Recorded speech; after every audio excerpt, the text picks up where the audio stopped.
Every once in a while, somebody will ask me, this is nice what you're doing here, telling people how to survive in the end times, but where's the gospel in it?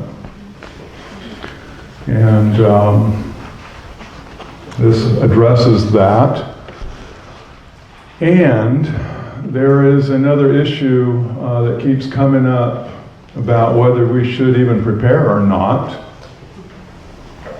And what I've discovered, this is why I'm excited about this study, is that issue about whether or not we should prepare goes back to, has its roots down in a misunderstanding of the gospel itself. And so we need to talk about all of that. Does everybody have a study guide? Anybody need one? Okay, thank you, Eric. Let's pray.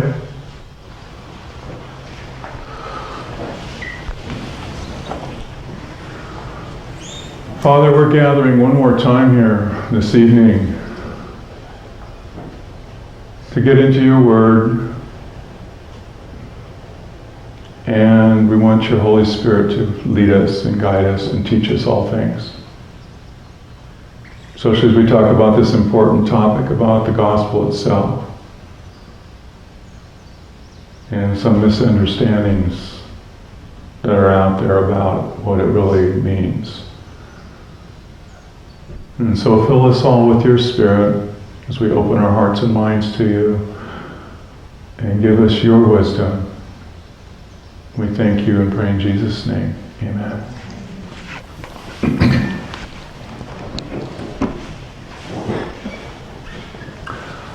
As I've wandered the earth, talking with different people here and there, every once in a while I've asked, what's the gospel? And I've gotten all sorts of interesting answers. And what I've actually discovered is that there's many words that as Christians that we throw out, assuming that everybody knows exactly what we're talking about, and yet nobody really does. And the gospel's at the very top of that list. So, let's talk about what the gospel is. Turn to Romans chapter 1. Verses 16 and 17. And the reason I like this particular verse is because it uses the word is. You know, like in math class, we used to say 2 plus 2 is 4. Using the word is as in an equal sign. And so here, when we get to the word is in this verse, I want you to think equal sign. So the gospel equals what? All right? Romans 1, verses 16 and 17. Paul says, "For I am not ashamed of the gospel of Christ, for it is" what? The power of God unto salvation. The power of God for our salvation. And my ears are belling from this thing here, pinching me all day. I'll try that.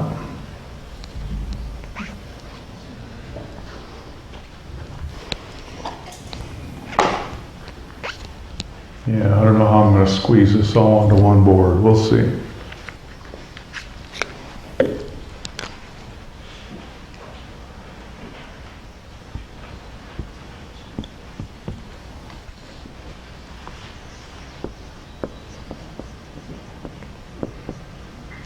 The gospel is what? The power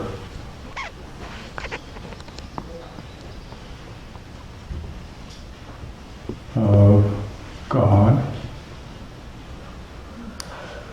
for our salvation.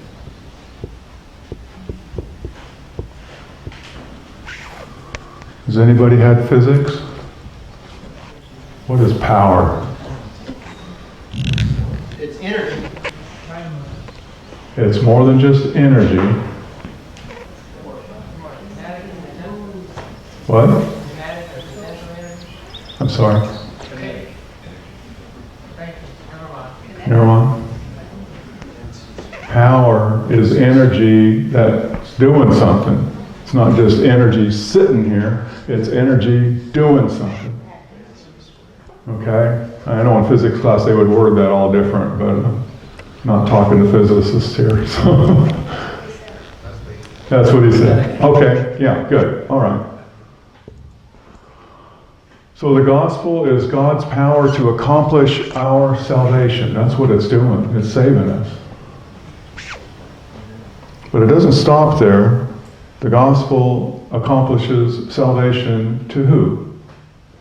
Everyone that believes. Everyone that believes. So our belief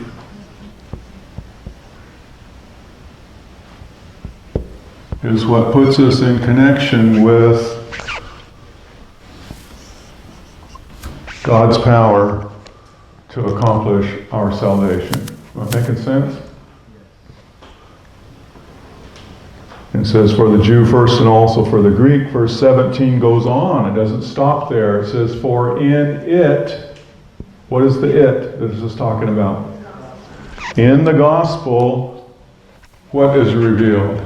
Righteousness is God. Okay, so in the gospel, righteousness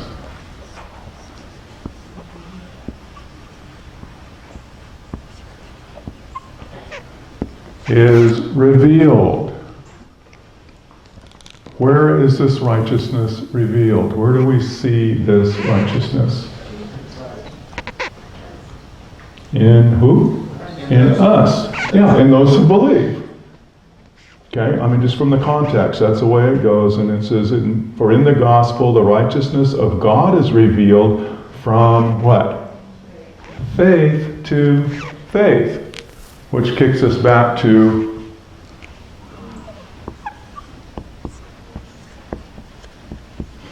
the idea of belief. I hope I don't have so many arrows up there that you get confused with it. Righteousness is revealed in the gospel. What's righteousness? Like human. Is it just some ethereal holiness kind of quality? No. Righteousness, very plain and simple, is doing the right thing. There's a verse, a quotation in Christ's Object Lessons that basically says, righteousness is right doing.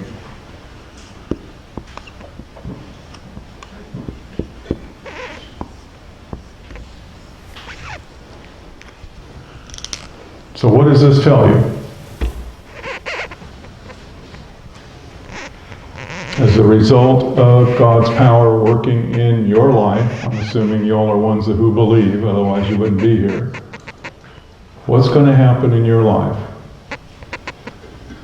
The fruit of righteousness. Righteousness is going to be revealed. In other words, and what's righteousness? Doing the right thing. In other words, as a result of God's power working in your lives, you will do the right thing.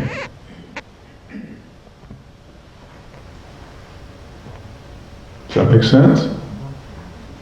Okay, God is righteous because He always does the right thing.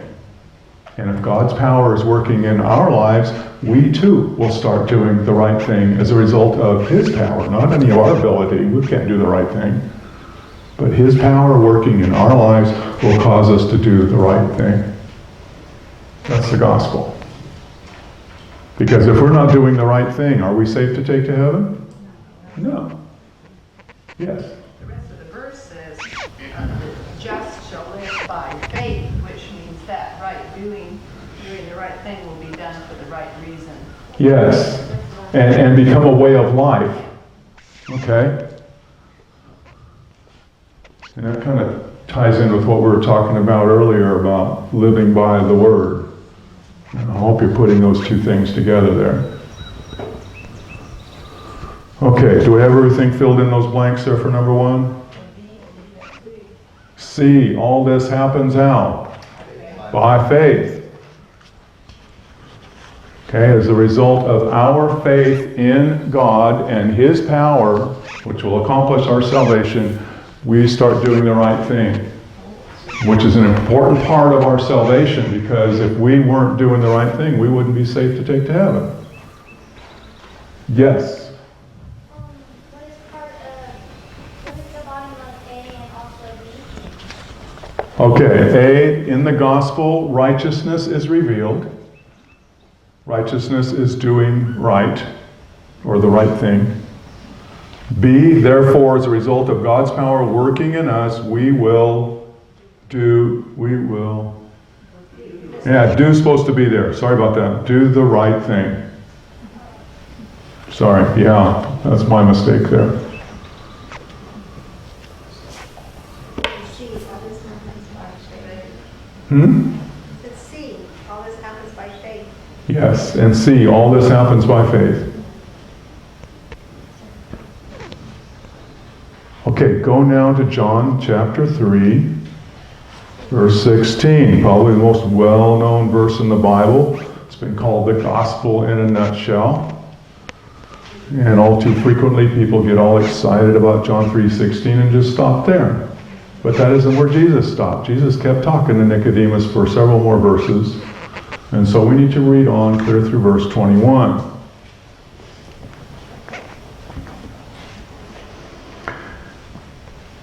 As we read through these verses, I want us to be thinking, what does it mean to believe? Okay, we've started thinking that way already here, but I want us to focus in on that. What does it mean to believe? And the other question is, how many different types of people is this talking about? Okay?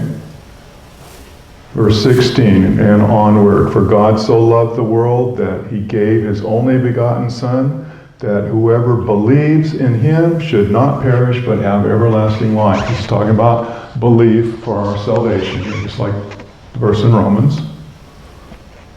Verse 17, for God did not send His Son into the world to condemn the world. What is that word condemn, by the way? Judgment language, that's right.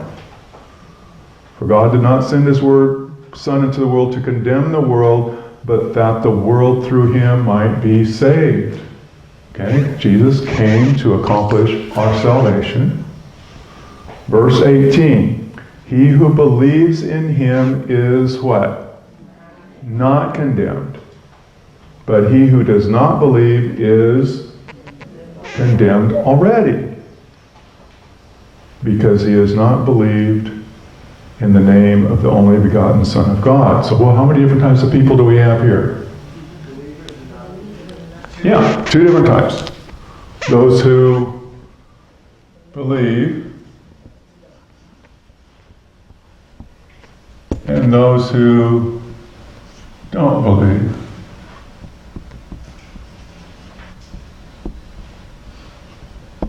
And those who believe, are they condemned or not condemned? They're not condemned.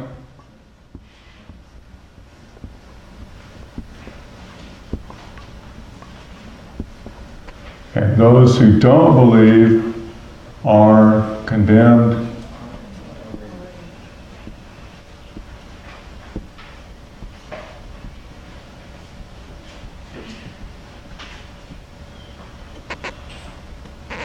Condemned already.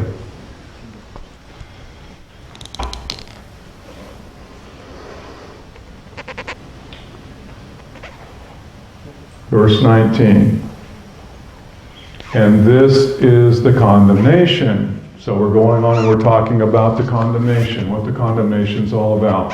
Now, actually, what tipped me off to the importance of these verses is one version. This is one of my Bible study methods, is just to read it in every version I can get my hands on, and let the Holy Spirit impress me which one to go with, kind of thing.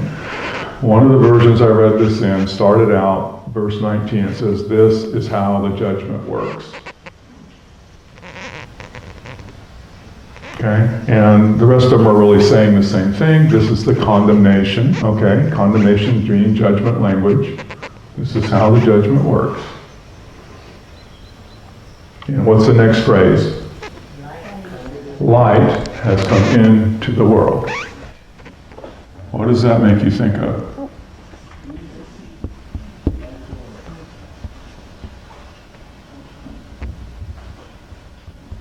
light has come into the world.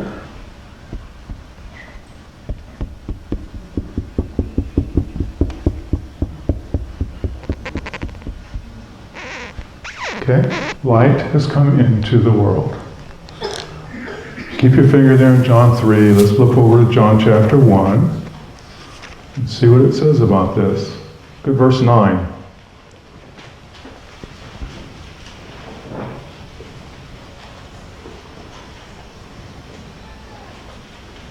It's talking about Jesus, obviously. It says that was the what?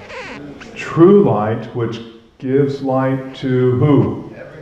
Every man who comes into the world. So this light is shining on who? Everyone. Is anybody without excuse? Nobody. Okay, light has come into the world. Everyone has received a measure of that light. Back to John 3. This is the way that this is how the judgment works, or this is the condemnation, that light has come into the world and men loved what? Darkness and rather than light. Why? Because their deeds were evil. For everyone practicing evil hates the light and does not come to the light, lest his deeds should be exposed. Okay, who's this talking about? Which group of people, or we got another one started?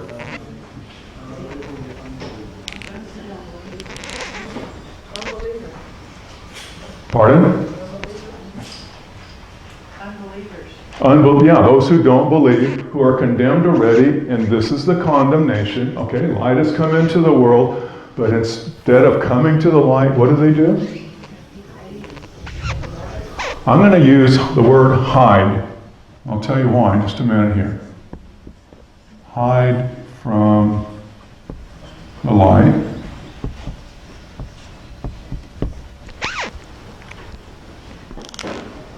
The reason I use the word hide is what's the first thing Adam and Eve did after they sinned? They hid from God. And actually, if you look at it, they did the fig leaf thing first, but that's just another form of hiding. In the very next verse, they're hiding from God. And this morning we read the verse about the people at the very end who are calling for the rocks and mountains to fall on them and hide them from the face of him sitting on the throne and the Lamb, right? And so all in between those two events, people have been trying to hide from God. And if we're honest, we recognize that within our hearts there is that desire to hide from God, or at least keep him at a distance. Okay, that just goes with sinful human nature.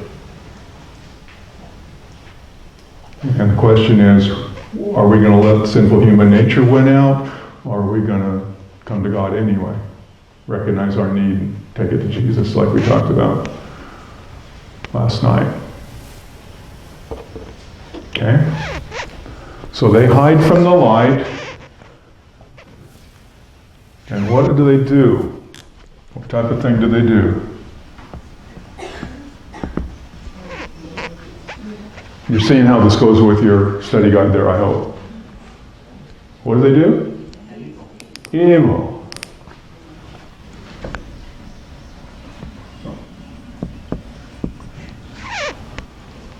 What's evil? Sin, wickedness, the opposite of righteousness. Oh, I like that one.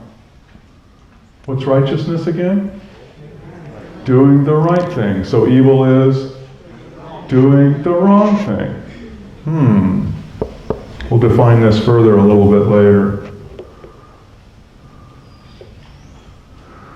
So here we have how many different types of people described? 2 so far. Okay, let's read on. Verse 21. Is this still describing these 2 types of people, or do we got a third type coming in here?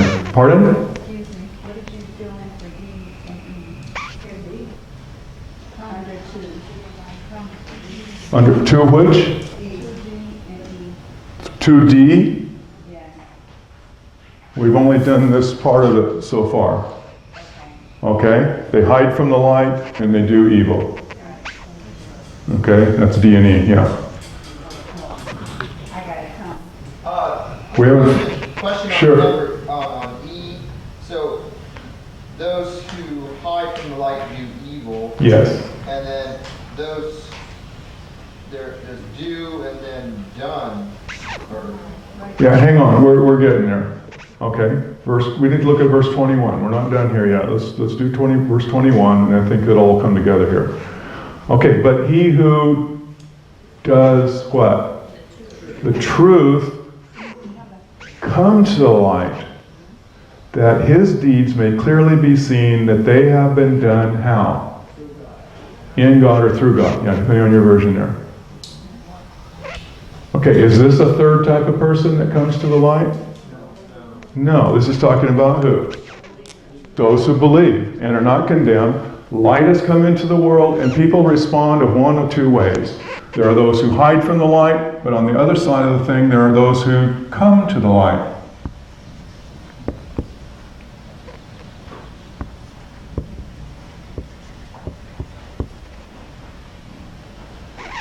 And the things that they do, what do? They are done how? Through God. Their deeds are done in life.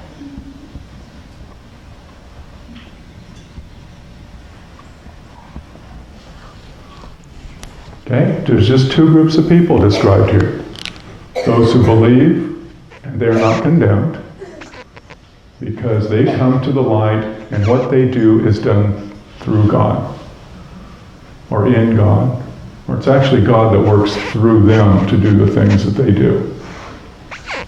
And then there's those who don't believe, they're condemned already because light has come into the world and they have hid from the light so that they can do evil. Okay, let's put both of these together. What do we get?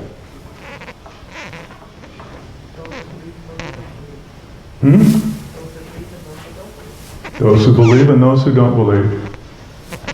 And this whole thing here is talking about this whole process here, right? Same thing. Just different authors putting it a little different way. So those who come to the light and allow God to work, God's power to work through them, they end up doing right things as opposed to evil things.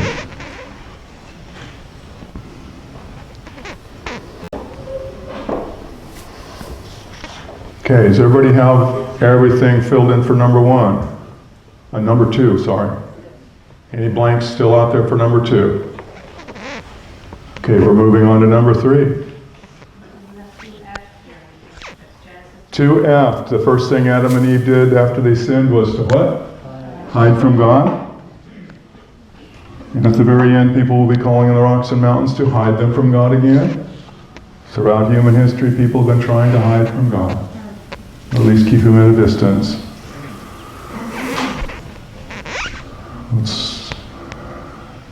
Okay, number three, Romans 10:17. We looked at this verse last night. We need to turn there again, or do you remember what it said?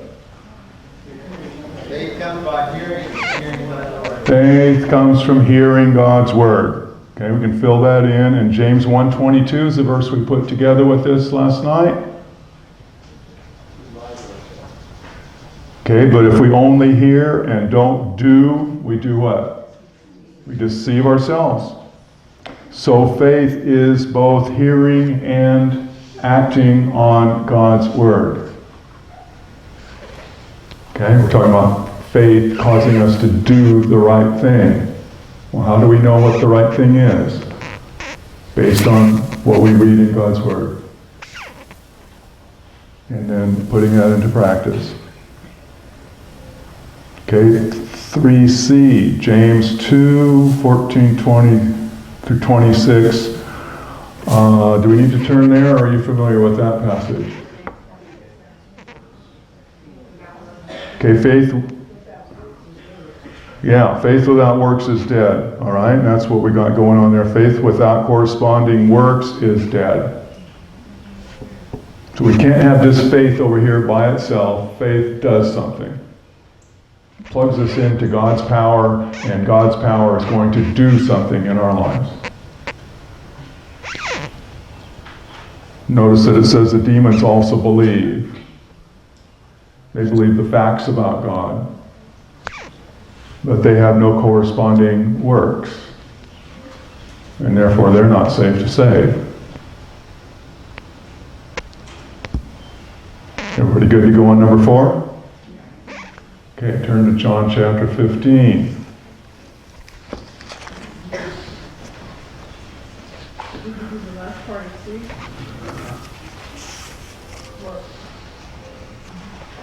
Demons believe the facts about God but have no corresponding works.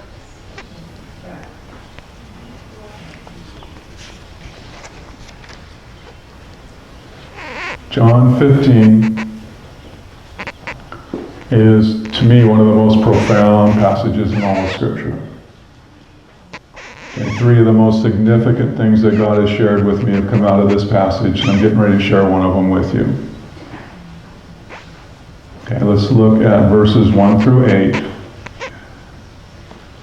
Jesus says, I am the vine, my Father is the vine dresser. Every branch in me that does not bear fruit, he takes away. And every branch that bears fruit, he what? Prunes, that it may bear more fruit. You are already clean because of the words which I have spoken to you. Abide in me, and I in you. As the branch cannot bear fruit of itself unless it abides in the vine, neither can you unless you abide in me. I am the vine, you are the branches. He who abides in me and I in him bears much fruit. For without me you can do nothing. If anyone does not abide in me, he is cast out as a branch and is withered, and they gather them and throw them into the fire, and they are burned. If you abide in me and my words abide in you, you will ask what you desire, and it shall be done for you. By this my Father is glorified, that you do what? Bear much fruit, and so you show yourselves to be my disciples. Okay, so what does Jesus say will be the result of us being connected to him? Bearing much fruit.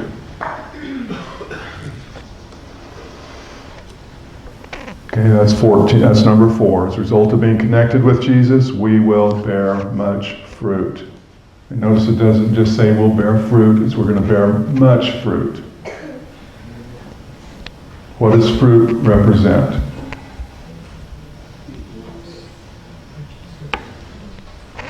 I was thinking about this once, and I felt impressed to think like a botanist. And what I understood that to mean was think about the different plant parts and how they relate to the plant. And so let's just paint a little picture here in the air. I could erase the board and use that, I guess, but I'd like to leave that up there if we can. We're not quite done with it. So let's say this is ground level. Yes, sir? Is it the womb? The what? Womb. The womb? Yeah. Oh. The fruit comes out of the womb, right? It has an outside force, like how the Spirit touches it. Yeah. Something outside of itself impregnates it. Yeah. Bear fruit. I don't know. It's a winged thing that does it, or whatever. Hang on a minute. Let's run through this little scenario and see where we end up. Let's say here's ground level. Okay. Below the ground, plants have what? Roots. And above the ground they have stems and branches. And on those stems and branches are leaves. And out on the stems and branches also are the flowers that turn into fruit, as you described. Okay. What do the roots do for the plant? They soak up soil nutrients. What else? Water, and they hold the plant up. If we were to cut the roots off of the plant, what would happen to it? Fall over and die. So roots are essential for the survival of the plant. Talking like a survivalist here a little bit. Stems and branches, what do they do for the plant? Photosynthesis. That happens in the leaves. They have the vascular tissue that transport everything back and forth so everybody can have what they need. What else do stems and branches do for it? Support, hold the leaves out in the sunlight so they can do their thing. Okay, if we cut the stems and branches off of the plant, what would happen to it? It would die. In fact, if you just take the bark, a strip of bark all the way around a tree, process called girding, you'll kill the tree. Okay, young trees get into trouble with weed eaters that way sometimes. I don't know, we've lost a couple of them. So the stems and branches are also essential for the survival of the plant. Which brings us to leaves. What do leaves do for the plant? Photosynthesis. Takes sunlight, energy, and carbon dioxide and water and turn it into sugar, which is food for the plant. Also on the underside of leaves are little openings called stomata, and we don't think of plants as breathing, but they still have a gas exchange, and that's where that happens. Let's say we pick all the leaves off of the plant. What's it going to do? It'll try to grow new ones, but if we keep picking them off, it'll die. And so we've found that both roots and stems and branches and leaves are all essential for the survival of the plant. Okay, what does fruit do for the plant? That's for the next generation. It reveals what it is. Pardon? I said the fruit reveals what it is. Yeah, but what does the fruit do for the plant that it's growing on? That's the question. Yeah, y'all are giving me the right answer without knowing it. It doesn't do anything for the plant. In fact, it takes from the plant. So why did Jesus choose fruit to illustrate the result of us being connected with Him? Because the fruit helps somebody else. Exactly. It's because fruit is something the plant does not for itself, but for others. We can do nothing for it. Yeah, we'll get there back to that in just a minute. Anyway, when I got a hold of that idea, immediately I thought of when we were living in Maryland for about a year. We lived in a basement apartment, and the only garden space we had was a planter box about this long by so wide, and we put 2 tomato plants in it, right by the front doors we're going in. I didn't think they would grow very good because, they're kind of shaded by the house and everything, but those 2 tomato plants really cranked out tomatoes. And I remember thinking, even before I got any of these thoughts, that if we had taken the tomatoes, all the tomatoes that those tomato plants produced, and put them on one side of the scale, and put the tomato plants themselves, carefully dug them up and washed off their roots and stuck them on the other side of the scale, that the tomatoes would be heavier than the plant themselves. Okay, for sure you can see that happening with a watermelon plant, right? And then I thought, well, wait, what about fruit trees? The tree's going to be heavier than the fruit. But then I thought, wait a minute, Jim, you're not being fair. You got to take all the fruit that tree produces in its lifetime and weigh that against the tree. Okay, and the fruit would probably be heavier. In 1 year, even some trees produce so much fruit that it breaks the branches. Yeah. And then I thought about grains. They put their whole life energy into bearing fruit, and then they die. They fulfilled their purpose. And then I realized, as it came, I started thinking, my mind just started racing, and I started thinking about all of the edible and useful plants out in nature and the place of different plants in the ecosystem and just how all that fits together. And I realized that as it came from the Creator's hand, everything was designed to bear some kind of fruit. Everything existed to benefit others, not itself. And that there was only 2 groups that went against the Creator's plan, and that was demons and selfish humans.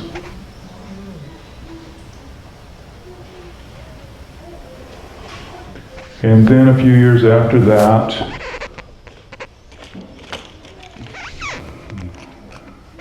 quote was shared with me, which says essentially that, quote number 26, if you have your quote sheets there, it's also in the booklet, I believe, maybe not. Anyway, it's from Desire of Ages, pages 20 and 21, And it says, in the beginning, God was revealed in all the works of creation. It was Christ that spread the heavens and laid the foundations of the earth. It was his hand that hung the world in space and fashioned the flowers of the field. His strength set us fast the mountains. The sea is his and he made it, quoting from Psalms there. It was he that filled the earth with beauty and the air with song. And upon all things in earth and air and sky, he wrote what? The message of his Father's love. Now, sin has marred God's perfect work, yet that handwriting remains. Even now, all created things declare the glory of his excellence. What is the glory of his excellence? There is nothing save the selfish heart of man that lives unto itself. No bird that cleaves the air, no animal that moves upon the ground but ministers to some other life. There is no leaf of the forest or lowly blade of grass but has its ministry. Okay, what is this message of the Father's love? What is the glory of his excellence? Okay, to exist for the purpose of benefiting others rather than yourself. Disinterested benevolence. Disinterested benevolence, yes. That's the way Ellen White puts it. Pardon? Desire of Ages, page 20 and 21.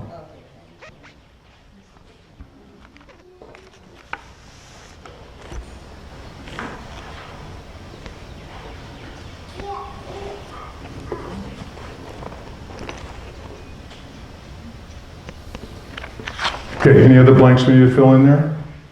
We did A, fruit represents things we do not for ourselves, but for others. As it came from the Creator's hand, everything exists to benefit others. Which brings us to 4B. Let's look back at verses 4 and 5, where Jesus said, abide in me and I in you. As a branch cannot bear fruit of itself unless it abides in the vine, neither can you unless you abide in me. I am the vine, you are the branches. He who abides in me and I in him bears much fruit, for without me you can do nothing. Okay, God does not expect us to bear fruit on our own. We can only bear fruit as we are connected to him.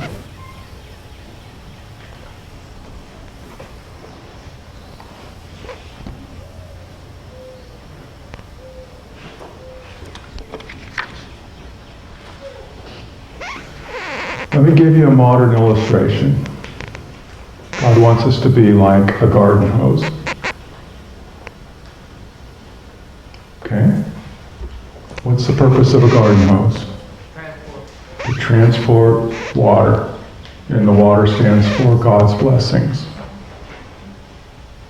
If the garden hose is hooked up to the faucet, and the faucet is turned on, representing our relationship to God, okay, those blessings can flow all day, right?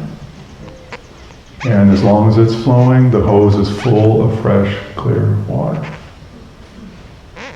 But the problem is, on the other end of the hose, we have a little one of these squeeze valves, right? It's a selfishness valve. And if we choose to shut that off to hang on to those blessings, what happens to that water, especially in the hot summer sun? It just gets stagnant and yucky.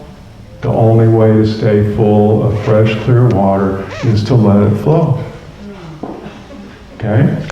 And if the hose is hooked up to the faucet and the faucet's turned on, it can hose you guys down all day, right? You can just share blessings all day. There's plenty more where that came from, as long as you're connected to the source. But if we're hiding from the light, it doesn't work. And if we close that selfishness valve, it doesn't work.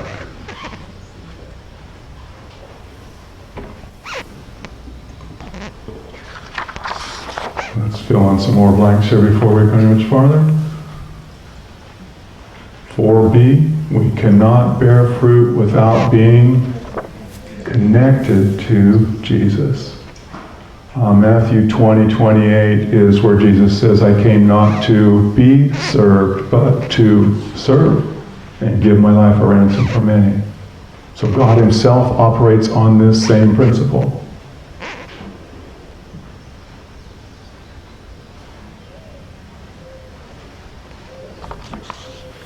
Let's go back and look at verse 2 now. It says, every branch in me that does not bear fruit, what happens? It gets cut off.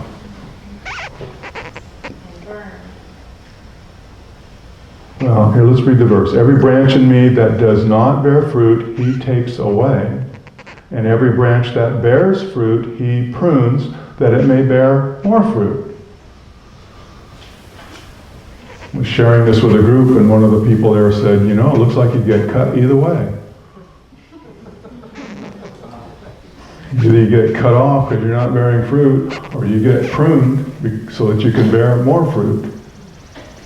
Okay, what is God's purpose for us? To bear fruit. And if we have things in our life that are getting in the way of us bearing fruit, he wants to come along and prune those out of our lives. And it's up to us to choose whether to let him prune those out of our lives, or to say, no, I'm going to hang on to them and then not bear fruit and end up getting cut off.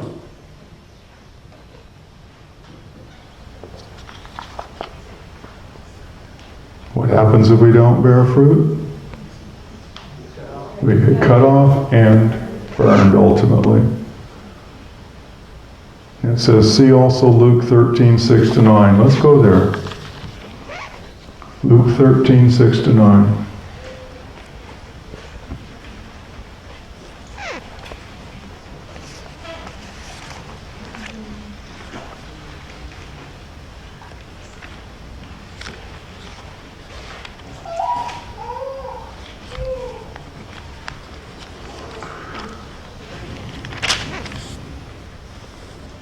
He also spoke this parable.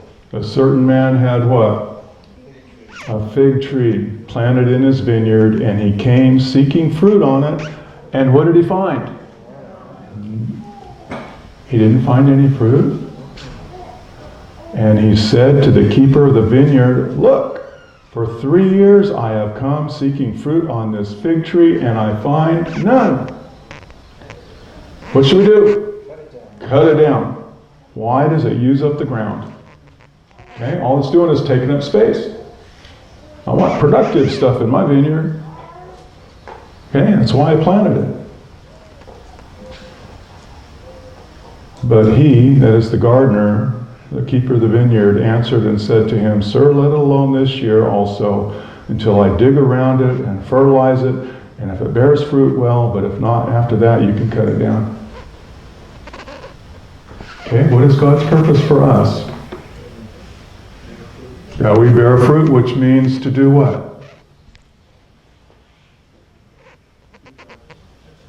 What does it mean to bear fruit? To live our lives for the purpose of benefiting others, not for ourselves. And so going back to this, if we allow God's power to work through us to accomplish our salvation and end up doing right things, what are we going to be doing?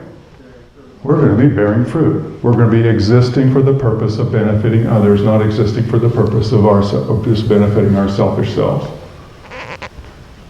When the apple is connected to the tree, it's alive. When we take it, when we cut it off from the tree, it's no longer connected, and it dies in order that we might live. Right. That's dying to self. Exactly. It's all about dying to self and letting God use you to benefit and bless others.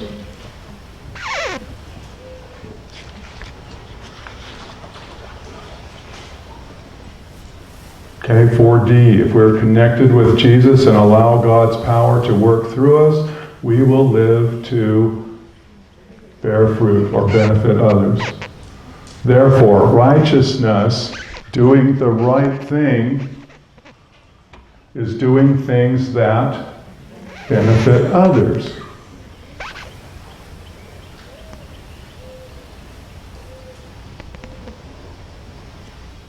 Romans 13:10.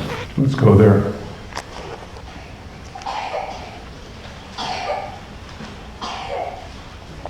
Romans 13:10.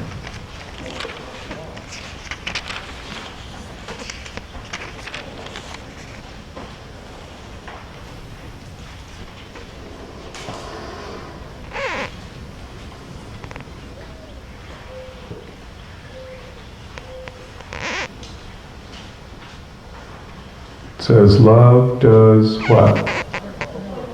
No harm to a neighbor.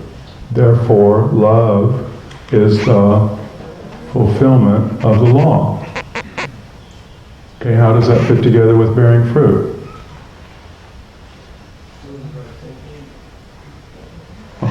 Keeping the law, is that the right thing to do?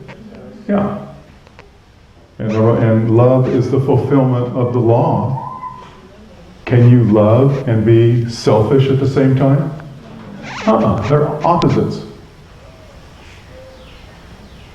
And so if we are going to fulfill the law, we are going to be loving, bearing fruit, living to benefit others.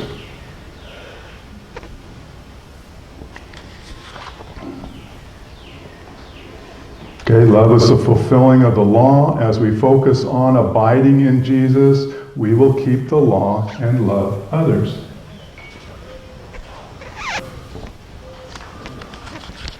A question on note 4C. 4C, what happens if we don't bear fruit? We're cut off and burned.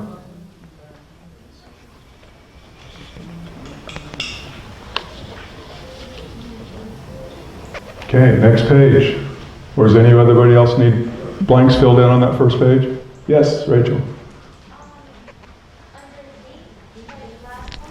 The last one? D. So if we are connected with Jesus and allow God's power to work through us, we will live to bear fruit or benefit others. Both of those answers fit.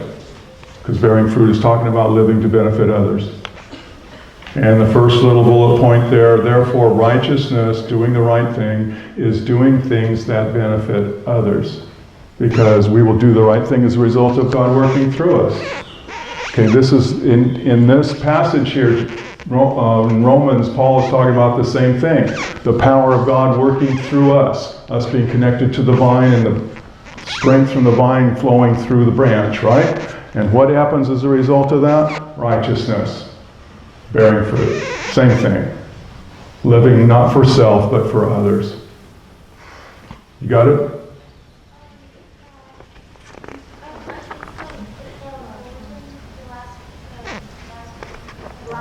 The last line, as we focus on abiding in Jesus, because that's the only way we can do this, okay?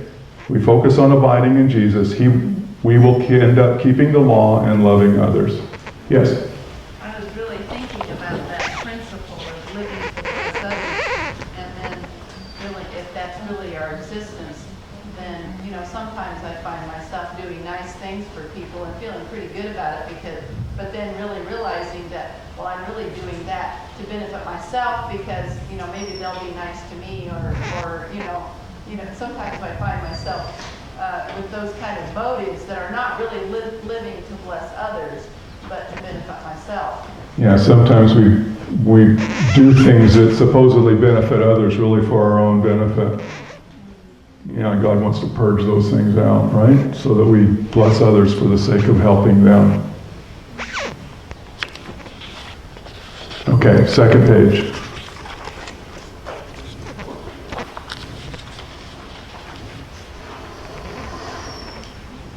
Unfortunately, there are two major false gospels out there. We just talked about the true gospel. And unfortunately, there's two major false gospels out there. The first one that we're going to talk about is characterized by the Pharisees in Christ's time. And Luke 18, let's turn there. We'll come back to that first line in just a minute. I think it flows just a little better if we do it flip-flopped here.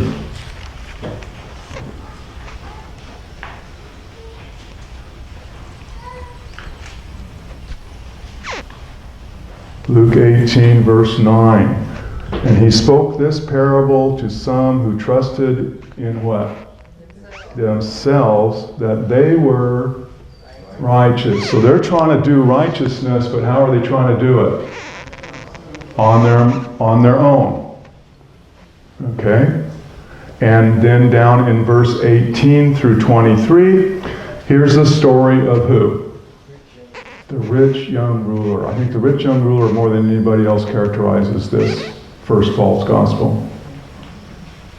Because he came to Jesus, he recognized that there was a need, and he came to Jesus, but he didn't really like what Jesus told him, right? And the first thing Jesus says, well, you want eternal life, what do you have to do? Keep the law. And he says, well, I've done all this stuff. Somehow we've gotten the idea, I say we, humans, have gotten the idea that it's possible to keep the law without bearing fruit. Because that's basically what Jesus told him, okay, one thing you lack, you need to go bear some fruit. You need to go help some others. You think you can keep the law without bearing fruit, but that doesn't really work. And that's why you're feeling the need. Okay, we cannot keep the law without bearing fruit. They're both the same thing. Remember this morning we talked about neglect. You know, he thought he was keeping the law, but he wasn't really helping anybody. He was neglecting to help those that God wanted to bless through his riches. And so this first gospel promises salvation by our own works. Okay? It deceives us into thinking that we can keep the law without bearing fruit, without helping others. And typically we call this what? Legalism. The second false gospel, it's characterized by the foolish builder in Matthew 7, 24, 27. Remember the wise man who built his house on the rock, foolish man who built his house on the sand. What's the message of that parable?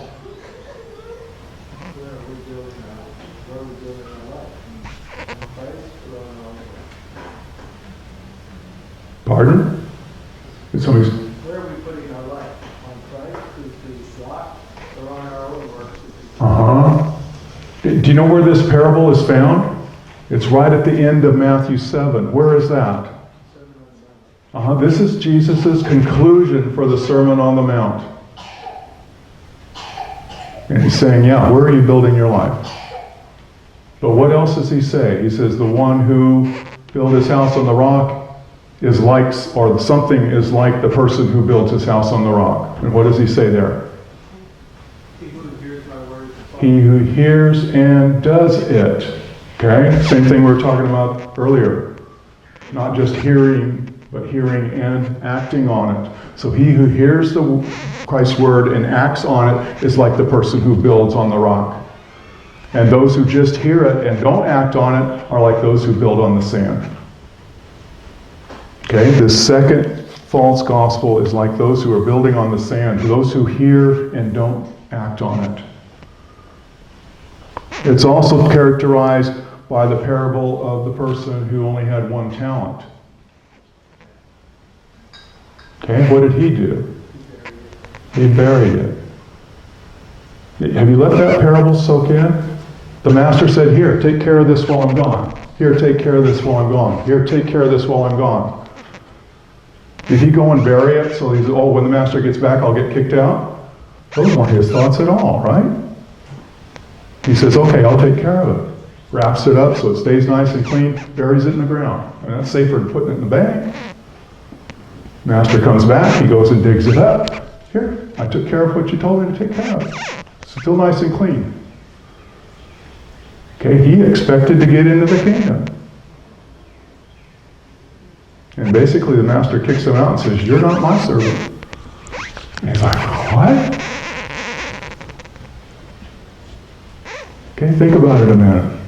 After he took that talent and went and buried it in the ground, what did he do the whole time until the master came back? He did whatever he wanted. He did his own thing. And so who is he really serving? Himself.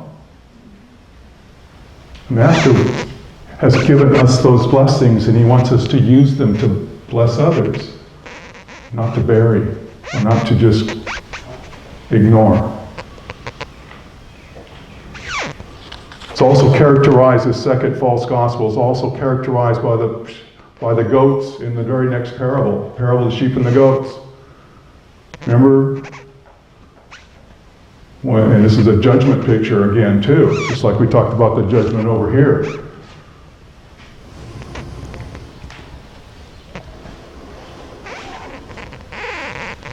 Gathers the sheep and the goats, and he separates someone from another, and he says to the sheep, "Come, blessed of the Father, inherit the kingdom prepared for you, because you saw people in need and you helped them out, just like you would have helped me." And to the goats he says, "Guys, get out of here. Okay, I was in need and you didn't help me." And they're like, "When did we see you in need and not help you? You know, like if we'd seen you in need, we would have helped you out."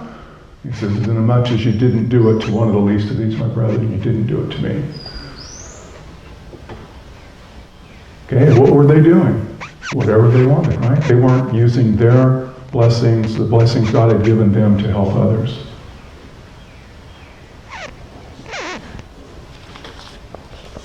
And so this second gospel promises salvation without doing anything. And we typically call it what? Cheap grace.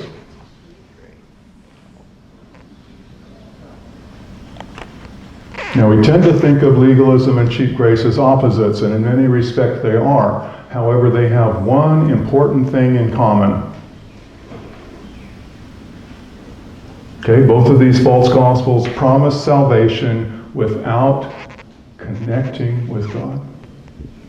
They still are trying to hide from the light.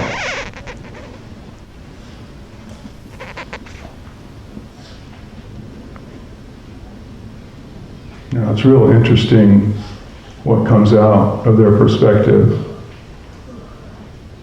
Oh yeah, C, the bullet point after C is they're both actuated by selfish motives. Now from the legalist perspective, cheap grace people aren't obeying God. Okay, you hear that attack going over. Here's legalists, like, okay, you guys that believe in cheap grace, you're not obeying God. And the people that are in the cheap grace, you're not trusting God. You're trying to earn your own way to heaven.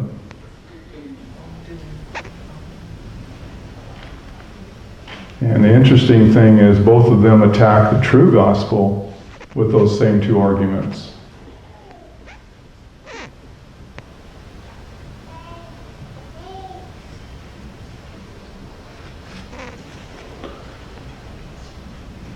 Let's turn to Hebrews 11, verse 7. So what is the C? See, both of these false gospels promise salvation without connecting with God.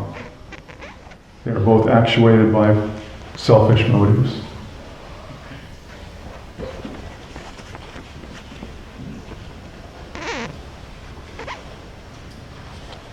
Anybody else need some blanks filled in? Pardon? It is typically called Which one? after B. Oh, B, the second bullet point, they're typically called cheap grace. Did you ever do number 1? Going back to Bible. I'm sorry, which one? Number 1. Oh, promises, like 5A? Promises salvation by our own works. Okay, the first false gospel promises salvation by our own works. The second false gospel promises salvation without doing anything. Where would you put the people that, but Lord, didn't we cast out demons in your name and do all kinds of good works? And the Lord said, I don't know you. Where would you put them? I'll call it with the legalists. Okay. Probably. Because they're trying to do stuff to commend themselves to God. But Jesus says, I never knew you. There was never any connection there.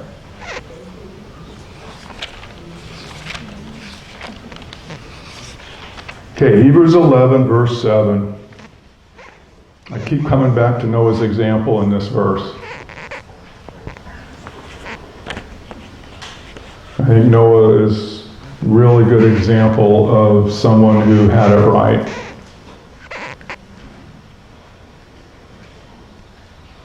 It says, by what?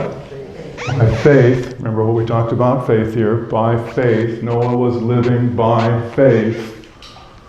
And he's commended for this. By faith, Noah, being what?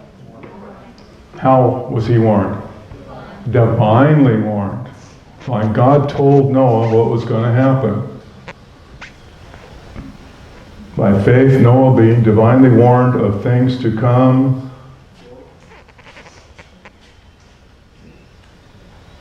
What's the word there? Is it built? Some modern versions use that. Prepared. I like that word a little better. It's a little more all-inclusive than just built.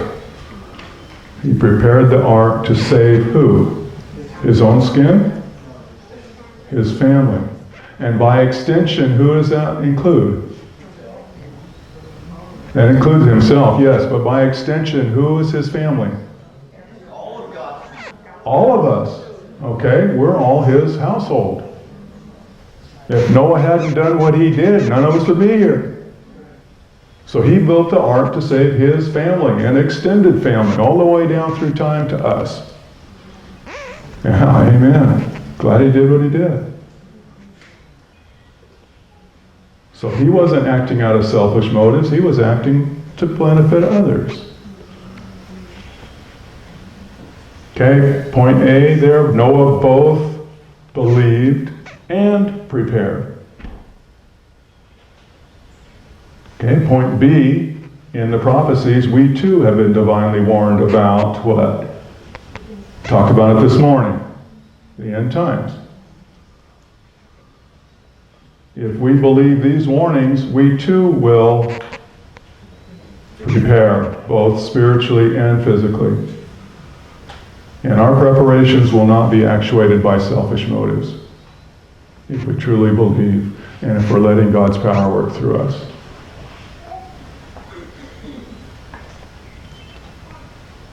Okay, number 7. We cannot do the right thing without being connected with Jesus. I want to emphasize that point.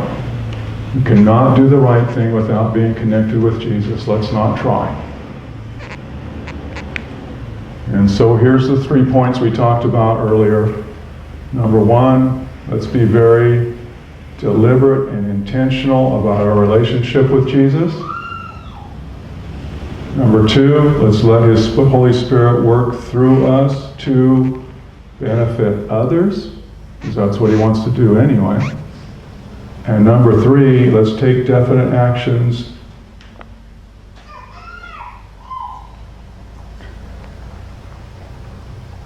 I'm not sure what the blank's there for. It looks like it's all there. Take definite actions to prepare for what we have been divinely warned about. Yeah, it works.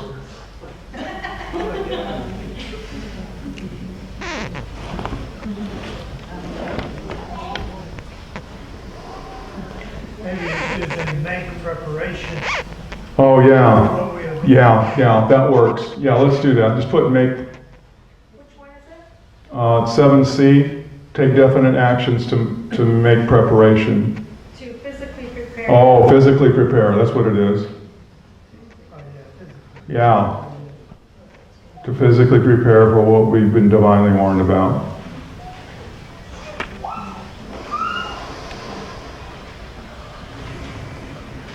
Are you all done? Or are you ready for some more?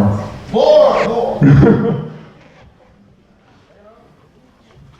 I actually have, having gone through this study, you're totally set up for this next one, and it's pretty short. And the main reason I want to give you this one is because if you're into preparing for the end times, you're going to have this thrown at you sooner or later, and I want to give you some ammunition so that you can fight back.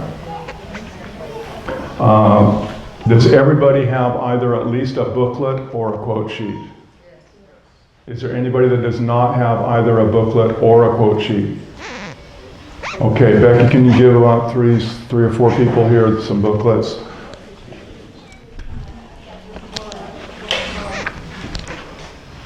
And I don't have a study guide for this, so just take some notes.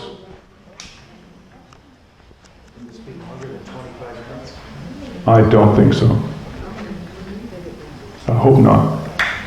Depends on where we go with it. You never know. If you have the booklet, go to page 35. We're going to be looking at quotation number 57. Please do not read ahead. If you have the quote sheet,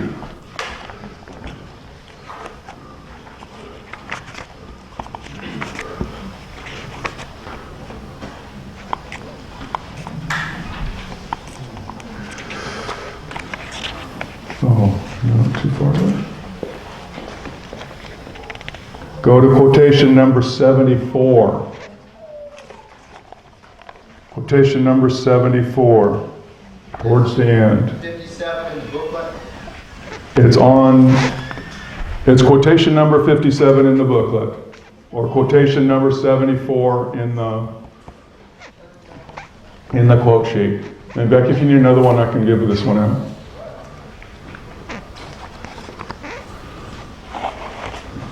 I believe this quotation is probably one of the most interpreted of all of Ellen White's quotations. There are two other quotations that are very similar to this one. One of them's in Maranatha, and the other one is in a broadside article that she wrote long ago.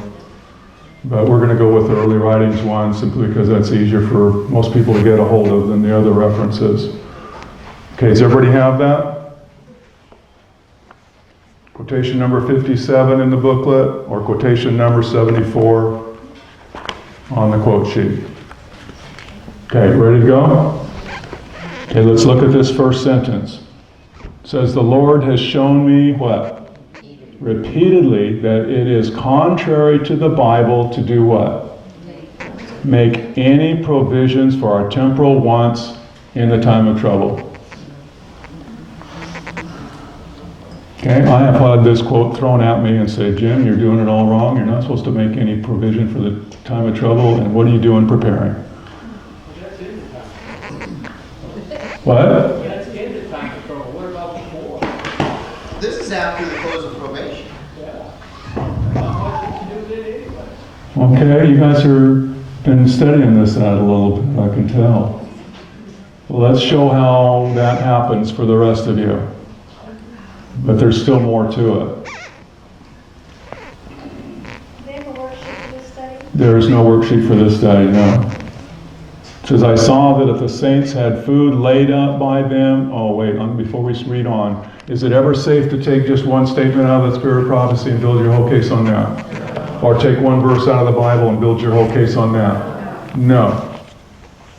And so we have to read on, right? It says, I saw that if the saints had food laid up by them or in the field in the time of trouble, when sword, famine, and pestilence are in the land, it would be taken from them by violent hands, and strangers would reap their fields. Then will be the time for us to do what? Trust wholly in God, and He will sustain us. I saw that our bread and water will be sure at that time, and that we shall not lack or suffer hunger, for God is able to spread a table for us in the wilderness. If necessary, He would send ravens to feed us, as He did Elijah, or rain manna from heaven, as He did for the Israelites. Notice the first couple sentences of the next paragraph. Houses and lands will be no use to the saints in the time of trouble, for they will then have to flee before infuriated mobs, and at that time their possessions cannot be disposed of to advance the cause of present truth.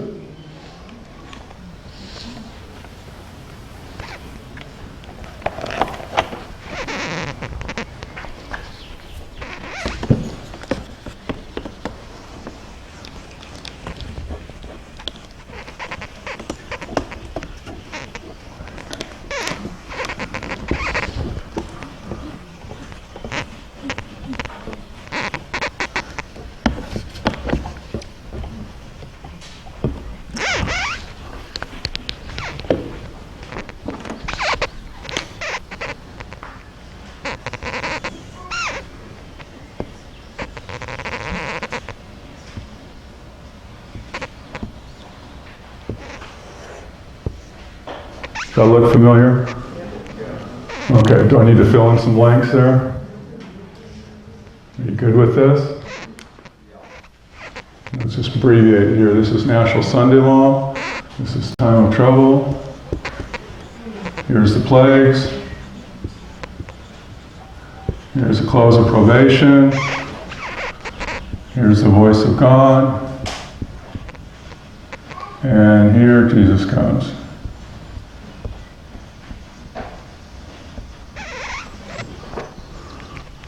What are we to be doing during the first part of the time of trouble? Where? We're supposed to have country properties where we can raise our own provisions. Are houses and lands going to be of use to us during this time? Yes. Yeah. You need land in order to raise your own provision, and you need a home to live in on that land. And this says houses and lands are going to be of no use to the saints during the time of trouble.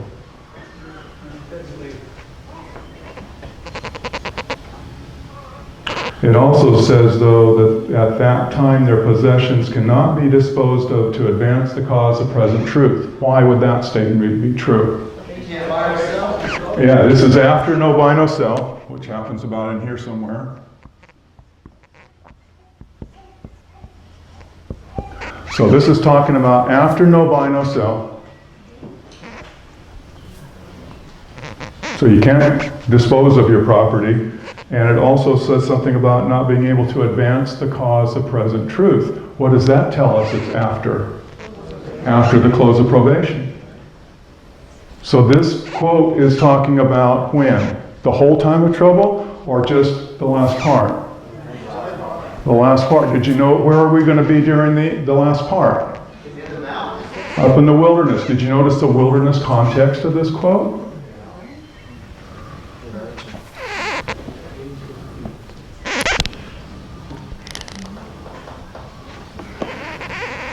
Another interesting thing, remember the quote we read earlier where she goes back and explains what she meant by the beginning of the time of trouble? Notice the page number of this quote. What page is this quote on? 56, 57. Let's look back just a little bit here. Quotation number 35 on the quote sheet.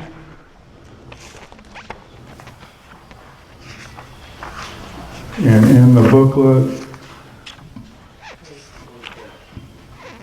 it's number 20. Quotation number 20 in the booklet, quotation number 35 on the quote sheet. What page is that written on? That's the same book, right? Early Writings. Page 85, 86. Let's notice these page numbers. The quote that we're studying this evening is what? Page 56, 57, right? 56, 57. And we're looking at the quote now that's written on page 85, 86. And she says in this quote on page what? 33. Where's that in relationship to all this? Back here.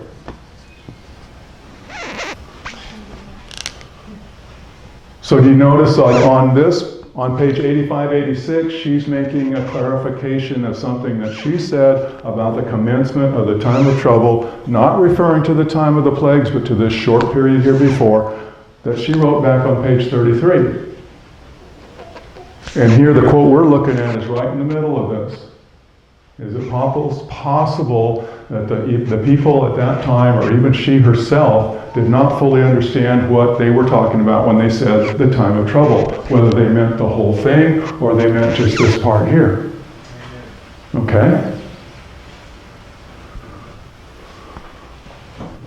And from the context clues in here, the wilderness context going together with this time, and the fact that this is after close of probation, after no buy, no sell that she's talking about, is pretty obvious to us, understanding the whole picture, where this quote really applies.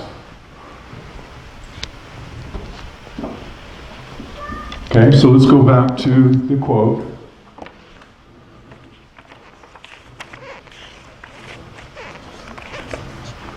Should have kept my finger there. Number 74, or the other one in the book. 35, thank you. 37? 57, page 35. Page 35, number 57. Okay, you back there?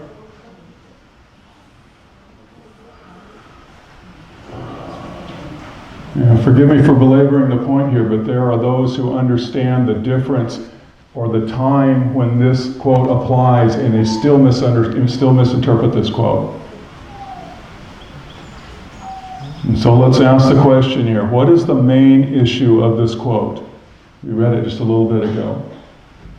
What is the main issue here? Pardon? That's the main topic. That's not the main issue. Let's read through it again. It says, the Lord has shown me repeatedly that it's contrary to the Bible to make any provision for our temporal wants in the time of trouble. I saw that the saints had food laid out by them, or in the field when sword, famine, and pestilence in the land, it would be taken from them by violent hands, and strangers would reap the fields. Then will be time for this to do what? Trust wholly in God. That's the main issue here, trusting wholly in God. Okay, why are we not to make provisions? Because it's time to trust wholly in God. Why are we not to stock stuff up? Because it's time to trust wholly in God. So let's keep that in mind. We're going to look at some stuff on that in just a minute. I want to finish reading this out. And he will sustain us. I saw that our bread and water will be sure at that time, and that we shall not lack or suffer hunger, for God is able to spread a table for us in the wilderness. If necessary, he would send ravens to feed us as he did to feed Elijah, or rain manna from heaven as he did to feed the Israelites. So let me ask another question here before we move on. If we are not to make any provisions for ourselves during that time, how is God planning to feed us? By his own hand. Just like he fed Israel. How is God planning to feed us? Ravens and manna, huh? I used to say that. I used to say, I hope I'm in the group that gets manna because I want to see what that stuff looks like. Okay, I know what ravens look like and I know what bread looks like, but I don't know what manna looks like. But did you notice the first two words in that sentence? If necessary, he will send ravens or manna.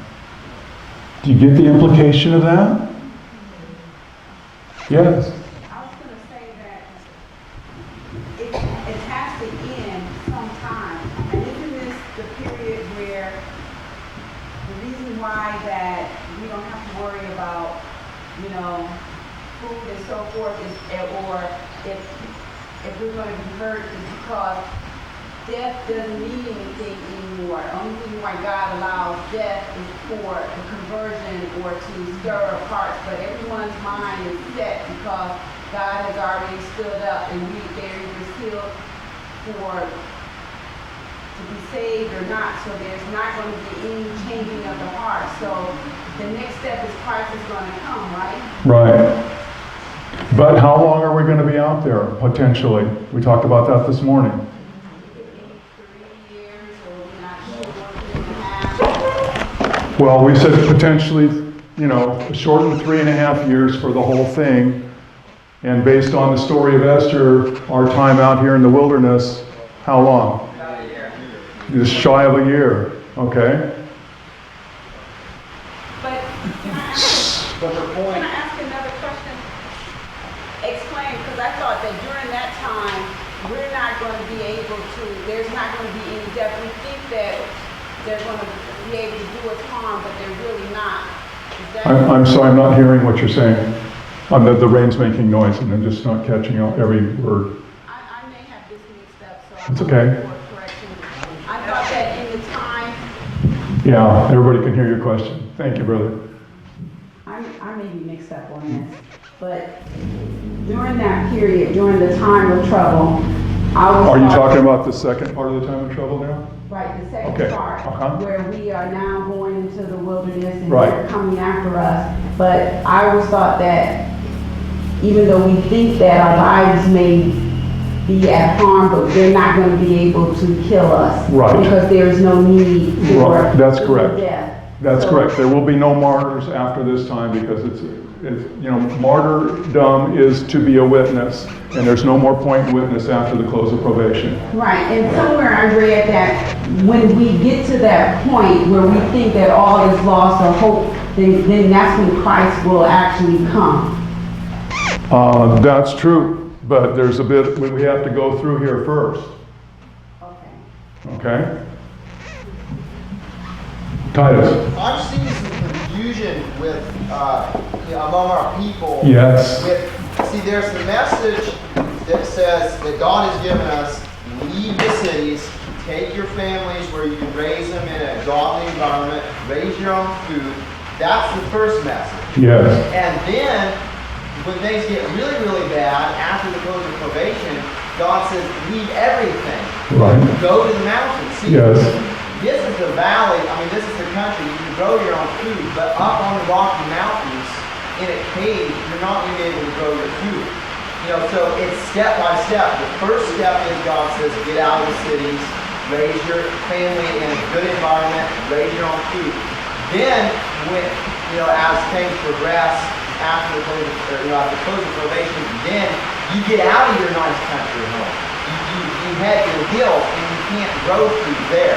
Right. And that's why God He has by a miracle will sustain. But did you notice, again, the first two words of that sentence about the miracles is, if necessary. And if necessary, at least the way I read it, that's backup plan language, right?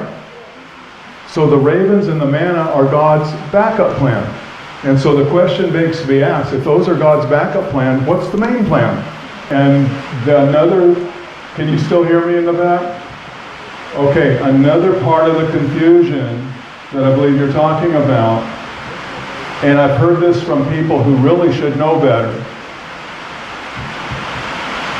Friends of mine that really should know better, but I've heard what I hear them say essentially is that the rules change at the close of probation.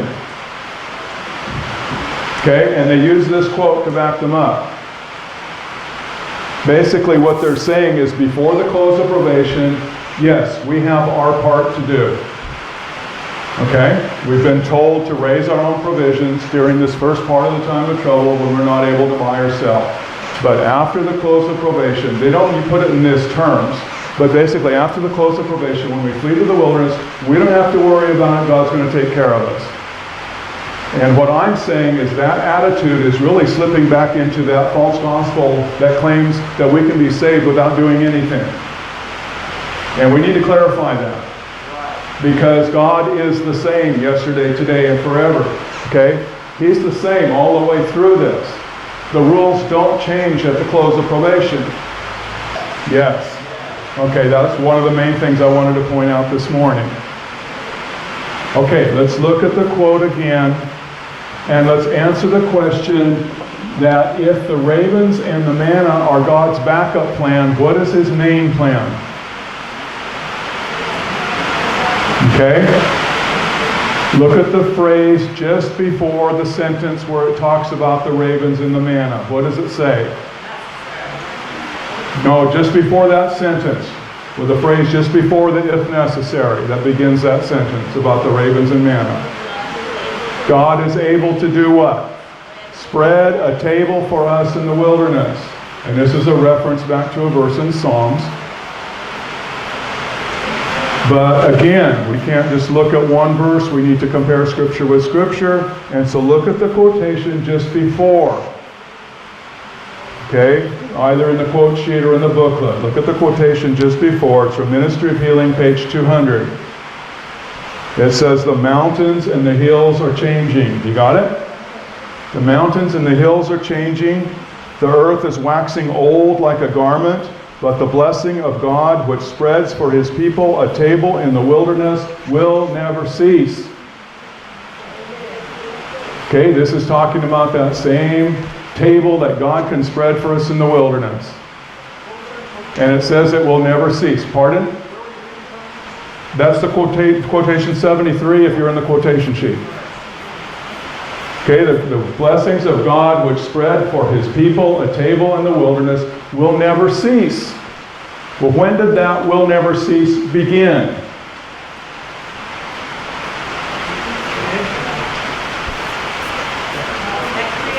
Yeah, clear back at creation. Those blessings out of